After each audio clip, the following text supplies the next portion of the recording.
Hello children, so today's topic is e commerce. ये topic है हमारा यूनिट नंबर 3 साइबर एथिक्स का। अब सबसे पहले हमको पता होना चाहिए कि ई कॉमर्स होता क्या है। तो सबसे पहले इसमें जो ई है वो stands for electronic. Electronic means online. अब ई कॉमर्स टर्म का मतलब क्या है कि buying and selling of goods and services online is known as e-commerce. किसी भी चीज को खरीदना या बेचना, चाहे वो कोई प्रोडक्ट है या कोई सर्विस है, और हम उसको खरीद रहे हैं या बेच रहे हैं कहाँ? ऑनलाइन, मीन्स इंटरनेट के थ्रू। तो that is known as the e-commerce.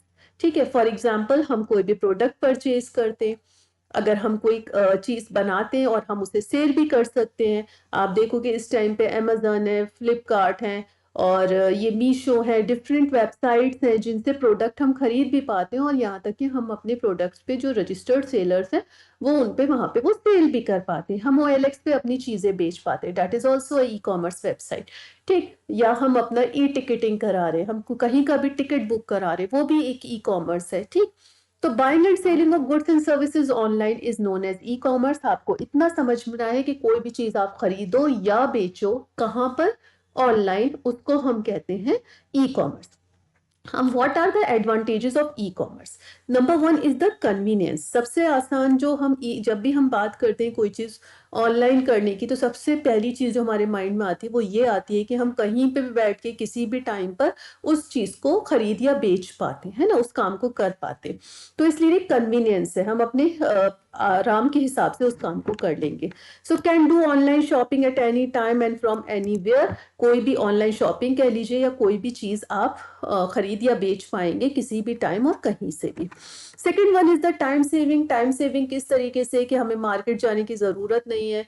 ठीक है, हम घर बैठे ही जब भी हमारा फ्री टाइम है हम उसको खरीद लेंगे। ठीक है, price and quality comparison. Price and quality comparison किस तरीके से कि आप देखते हो कि एक ही टाइप का प्रोडक्ट जो है वो डिफरेंट वेबसाइट से अवेलेबल होता है। कहीं पर वो फॉर एग्जांपल 200 का मिल रहा होता है, कहीं पे वो 180 का ही मिल रहा होता है, और कहीं पे वो 250 का भी मिल रहा होता है। तो हमें पता चल जाता है कि अच्छा ये प्रोडक्ट प्राइस वाइज जो है इस पर्टिकुलर वेबसाइट पे कम में अवेलेबल है। वहीं पे फिर हम उसकी क्वालिटी कैसे देख लेते हैं? हम रिव्यूज पढ़ लेते हैं लोगों के।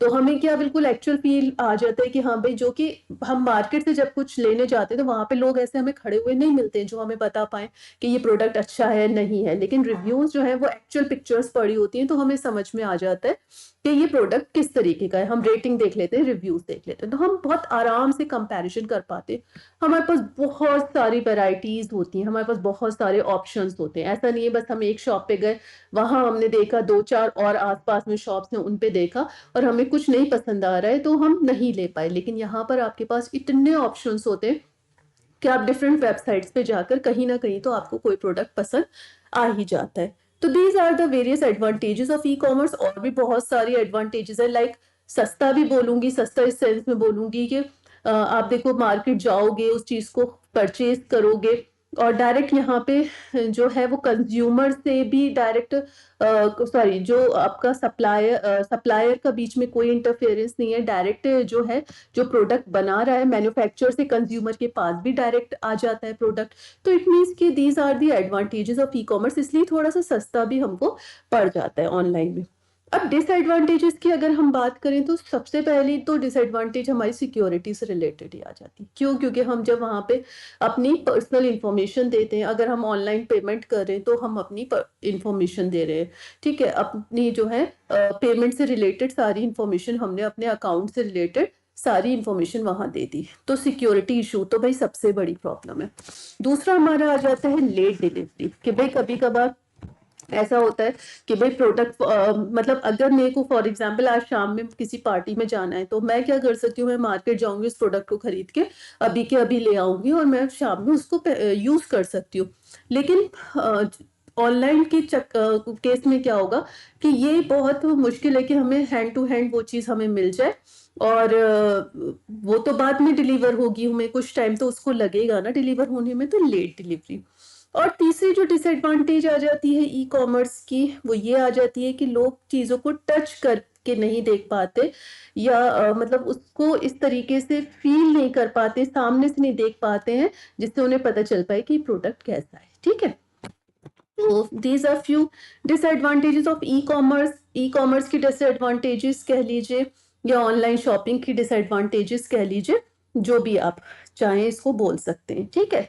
अब e-commerce comes with specific challenges related to privacy, fraud and secure data transmission. अब जब हम ई कॉमर्स कर रहे होते हैं, कोई भी चीज ऑनलाइन सेल कर रहे होते हैं या परचेज कर रहे होते हैं, तो कुछ चैलेंजेस आते हैं। सबसे पहला चैलेंज क्या आता है, वो आता है हमारा प्राइवेसी का।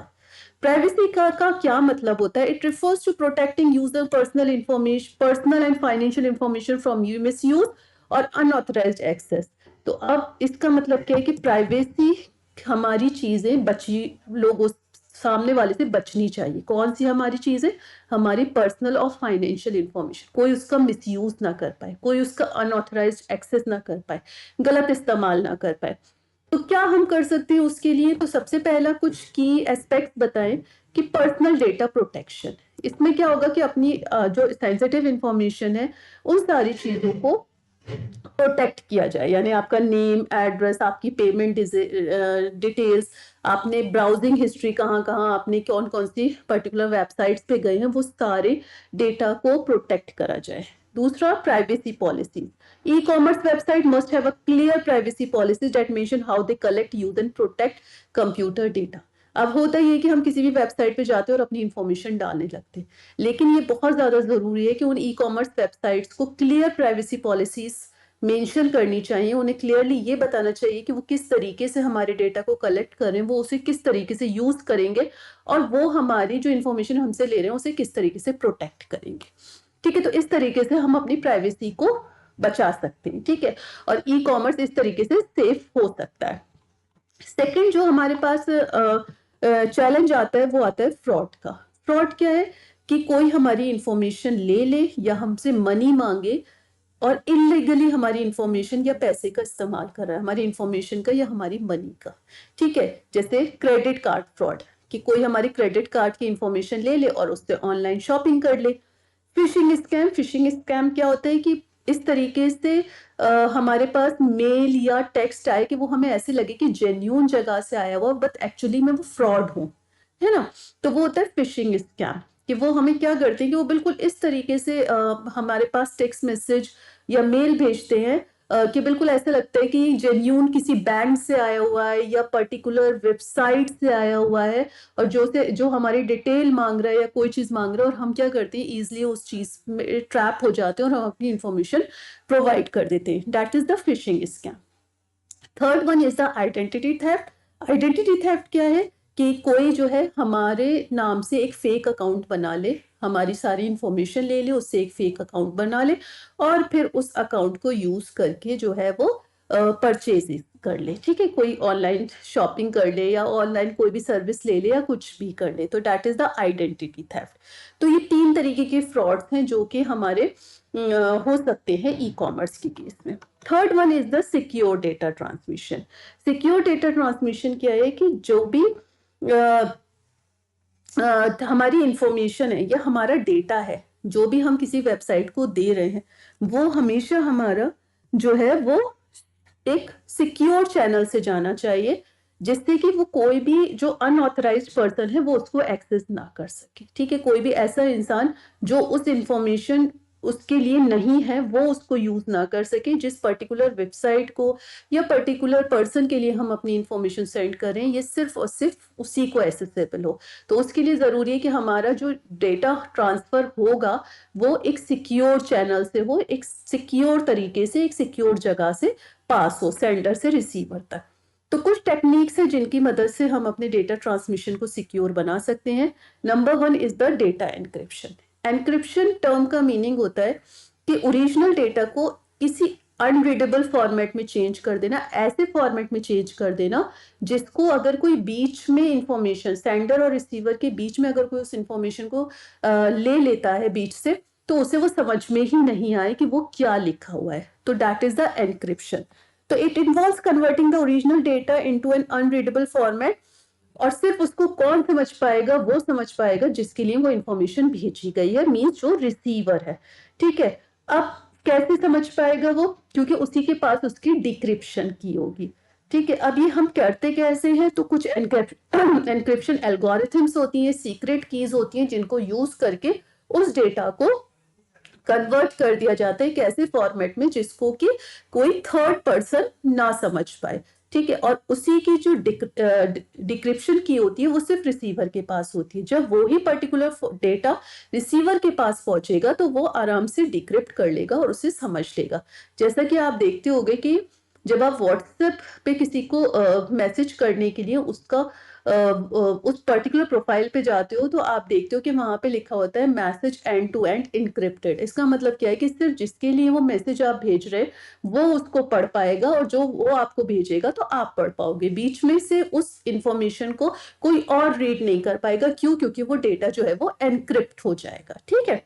Second one is the SSL, that is the secure socket layer. ये एक बहुत ही commonly used secure browsing protocol है। इसको यूज करके क्या किया जाता है कि ये हमारी इंफॉर्मेशन जो है वो सिक्योरली ट्रांसमिट होगी किसके बीच में? सर्वर के बीच में और क्लाइंट के बीच में, ठीक है। जहां से आप इंफॉर्मेशन मंगा रहे हो वहां से या जहां इंफॉर्मेशन भेज रहे हो उन दोनों के बीच में जो भी डेटा ट्रांसफर होगा वो पूरी सिक्योरिटी के साथ होगा, कॉन्फिडेंशियलिटी के साथ होगा। मींस बीच में कोई उसको ले नहीं सकता है। Third one is the authentication. Authentication का मीनिंग होता है जो भी सेंडर और रिसीवर है वो अपनी आइडेंटिटी को वेरीफाई करे, ठीक है। जैसे पासवर्ड होता है ना, बायोमेट्रिक होता है। बायोमेट्रिक में जैसे आप थंब इंप्रेशन देते हो, फेशियल एक्सप्रेशन से आप अपना मोबाइल फोन जो है वो अनलॉक करते, पासवर्ड डाल के आप अपना मोबाइल फोन अनलॉक करते। आप जब किसी ईमेल आईडी को ओपन कर रहे होते हो जीमेल पे तो आप देखते हो कि 2 वे ऑथेंटिकेशन, 2 स्टेप ऑथेंटिकेशन हो रहा होता है।